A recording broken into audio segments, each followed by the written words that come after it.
Hello, नमस्कार मंडळी, कसे आहात? तर आज मस्त चटपटीत अशी मी पाणीपुरी बनवली आणि त्यासोबतच अगदी क्रंची आणि विदाऊट मैदा पुरी कशी बनवायची तेही आपण आज या व्हिडिओमध्ये बघणार आहोत. अगदी एकही पुरी वाया जात नाही. भरपूर 1 कपमध्ये भरपूर अशा पुऱ्या होतात, तुम्ही बघू शकता. तर आज मी या व्हिडिओमध्ये दाखवणार आहे मस्त चटपटीत पाणी, रगडा आणि पाणीपुरीची पुरी कशी बनवायची ते. अगदी इझी अशी रेसिपी आहे आणि झटपट अशी रेसिपी तयार होते. घरीच मस्त बनवा आणि मस्त एन्जॉय करा. तर इथे मी व्हाईट वाटाणे घेतले आहे. ते मस्त मी सकाळी भिजत घातले होते आणि आता आपण ते कुकरमध्ये घालूया. कुकरमध्ये मी 2 बटाटेही असे 2 फोडी करून टाकणार आहे. त्यानंतर याच्यात मीठ आणि हळद घालायचं, पाणी घालायचं, म्हणजे वाटाण्यांमध्ये आणि बटाट्यामध्ये मस्त मीठ शिरतं आणि टेस्टला भारी लागतं. तर हे मस्त आपल्याला आता शिजवून घ्यायचं आहे. याच्या मी साधारण 3 शिट्ट्या काढणार आहे लो फ्लेमवरती, म्हणजे वाटाणे छान शिजतात. तर वाटाणे शिजतात तोपर्यंत आपण बाकीची तयारी करून घेऊया. इथे मी मस्त एक मोठा कांदा चिरून घेतला, त्यानंतर घेतला लिंबू. आता आपण पाणी बनवून घेऊया. तर इथे मी घेतले आहे पुदिन्याची काही पानं, कोथिंबीर समप्रमाणात घ्यायची, 3 मिरच्या, 1 इंच आल्याचा तुकडा, जिरा, एक छोटा चमचा जिरा, अर्धा चमचा लाल तिखट, थोडासा हिंग आणि हे मस्त ग्राइंड करून घ्यायचं. ग्राइंड झाल्यानंतर हे मस्त गाळून घ्यायचं आणि आपलं जे पुदिन्याचा जो पाणी आहे ते निघालेलं आहे. आता ह्याच्यामध्येच ना मी आपण चिंचेची चटणी बनवली होती, तोही व्हिडिओ मी अपलोड केलेला आहे. तर तो चिंचेची चटणीचे मी 3 मोठे चमचे ह्या पाण्यामध्ये घालणार आहे. कारण की मी 2 पाणी सेपरेट बनवत नाही, मी एकच पाणी बनवते, जेणेकरून अगदी मस्त इझी होतं. तर इथे मी घातलेला आहे 1 चमचा मीठ, 2 मोठे चमचे पाणीपुरीचा मसाला आणि आता आपण ह्याच्यामध्ये घालणार आहोत पाणी. तर जर तुम्ही चिंचेची चटणी घरी बनवून ठेवली ना, तर ही रेसिपी अगदी सोपी होते आणि चिंचेची चटणी भरपूर साऱ्या रेसिपीजमध्ये किंवा केव्हाही आपण कोणत्याही स्नॅक्स आयटमसोबत खाऊ शकतो. तर ती तुम्ही नक्की बनवा. अगदी मस्त 3-4 महिने स्टोअर करता येते फ्रीजमध्ये. तर चला, इथे मी घातला आहे याच्यात बारीक चिरलेला कांदा, थोडीशी बुंदी आणि आता टेस्ट करून बघूया. तर अगदी मस्त असं चटपटीत आपलं पाणी तयार आहे, अगदी 5 मिनटाच्या आत. तोपर्यंत आपले वाटाणे आणि बटाटेही शिजले आहेत. बटाटे आपण काढून घेऊयात. आता हे बटाटे थोडेसे मी थंड करायला ठेवते, तोपर्यंत आपण आपला रगडा बनवून घेऊयात. तर इथे मी कढईमध्ये 1 ते 1.5 चमचा तेल घातलं, त्यामध्ये मस्त कांदा घातला, थोडासा तिखट, हळद, मीठ हे घातलं. अगदी बेसिक मसाले घालायचे रगड्यामध्ये. त्यानंतर आपला जो वाटाणे होते मी ते थोडेसे क्रश करून घेतले, चमच्याने छान शिजले होते ते मऊसूत. आणि त्यानंतर आपण हे वाटाणे याच्यात घालायचे, याला एक छान उकळी काढून घ्यायची आणि आपला रगडा तयार आहे. वरनं मी थोडीशी कोथिंबीर घातली आणि हा रगडा आता आपण थोडासा थंड करायला ठेवूयात. आपला रगडा पण रेडी आहे आणि आपलं पाणी पण रेडी आहे, तुम्ही बघू शकतात. तर कांदा मी थोडासा जास्तच चिरून घेतला होता, त्यामुळे तो सगळ्या याच्यासाठी यूज होतो आहे. तर आता बटाटेही छान थंड झाले आहे, त्याच्यात थोडीशी मी कोथिंबीर, कांदा घातला, थोडंसं लाल तिखट, थोडंसं मीठ आणि थोडासा चाट मसाला, हे छान क्रश करून तेही साईडला ठेवून दिलं. आता मेन पार्ट आहे पुरी.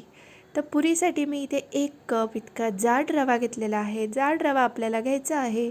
हा मस्त मी 1 कप भरून घेतला. छान त्याच्यामध्ये घातला आहे पाव कप गव्हाचं पीठ. तुम्ही ह्याच्याऐवजी मैदाही घालू शकता. तर अगदी सोपं असं प्रमाण आहे. 1 पूर्ण कप भरून रवा, पाव कप गव्हाचं पीठ आणि अर्धा कप पाणी. तर आता इथे मी अर्धा कप मेजरमेंटसाठी कप घेतला आणि आपल्याला अगदी गरम गरम असं पाणी ह्या मिश्रणात घालायचं आहे. ह्या मिश्रणात मी थोडंसं मीठही घातलं आहे पुरीला टेस्ट येण्यासाठी.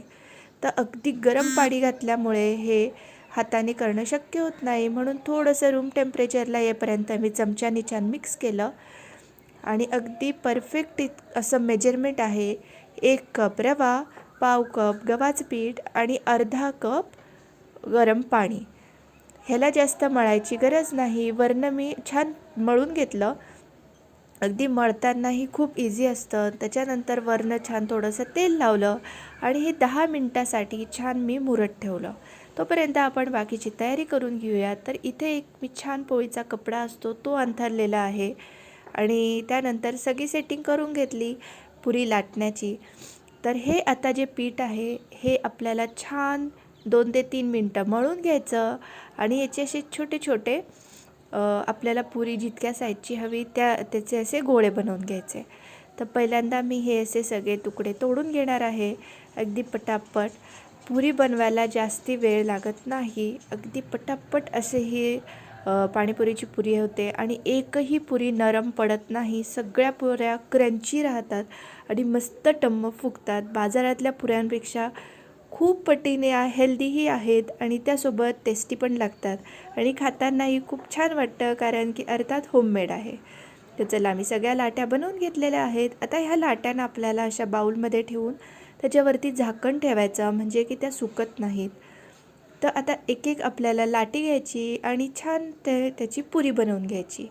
अगदी इझिली लाटी लाटली जाते. तुम्ही बघू शकता. जर तुम्हाला थोडंसं पीठ लावायची गरज पडली तर तुम्ही लावू शकतात, पण काही गरज पडत नाही. तर तुम्ही बघू शकतात आणि जास्ती पातळ किंवा जास्ती जाडही पुरी ठेवायची नाही. अगदी नॉर्मल तुम्ही बघू शकतात. अशा पद्धतीने आपल्याला पुऱ्या लाटून घ्यायच्या आहेत. तर ह्या अशा लाईनशीर ही खूप महत्त्वाची गोष्ट आहे की अशा लाईनशीर ह्या पुऱ्या पहिली पुरी आपल्याला पहिल्या इथे ठेवायची आहे कारण की आपल्याला तळताना त्याच याच्याने आपल्याला क्रमाने त्या तळायच्या आहेत. आणि त्यासोबतच तुम्ही पुरी लाटली की वरचा भाग हा वरतीच ठेवायचा आहे, खालचा भाग खालीच ठेवायचा आहे. अशा पद्धतीत मी सगळ्या पुऱ्या लाटून घेतलेल्या आहेत. तुम्ही बघू शकतात. आता जी पहिली पुरी होती ना आपली, ती आपल्याला पहिल्यांदा घ्यायची आहे आणि जो भाग वरती होता तळतानाही तो भाग वरतीच ठेवायचा आहे. यासाठी तेल मस्त कडकडीत तापवून घ्यायचं आहे. मस्त मीडियम टू हाय फ्लेमवरती आपल्याला या पुऱ्या टाकायच्या आहेत आणि मस्त तुम्ही बघू शकता एक एक पुरी टाकायची, मस्त तिला फुलू द्यायचं, मग दुसरी पुरी टाकायची. घाई करायची नाही. अगदी फटाफट असं हे तळण्याचं कामही होऊन जातं. तुम्ही बघू शकता. आता जी पहिली पुरी होती ती आपण उलटी करणार आहोत. दुसरी पुरी, तिसरी पुरी क्रमाने सगळ्या गोष्टी करायच्या. म्हणूनच पुऱ्या लाटताना प्रॉपर त्या ठेवायच्या आणि आपलं काम अगदी सोपं असं होऊन जातं. तर मी सगळ्या पुऱ्या मस्त तळून घेतल्या आहेत. अगदी क्रंची झाल्या आहेत. तुम्ही बघू शकता. एकही पुरी वाया जात नाही. तुम्ही नक्की ही फुलप्रूफ रेसिपी आहे. मी खूप वेळेला ही रेसिपी बनवते आणि घरीच पाणीपुरी बनवते. तुम्ही बघू शकता अगदी क्रंची असे आपल्या पुऱ्या झालेल्या आहेत.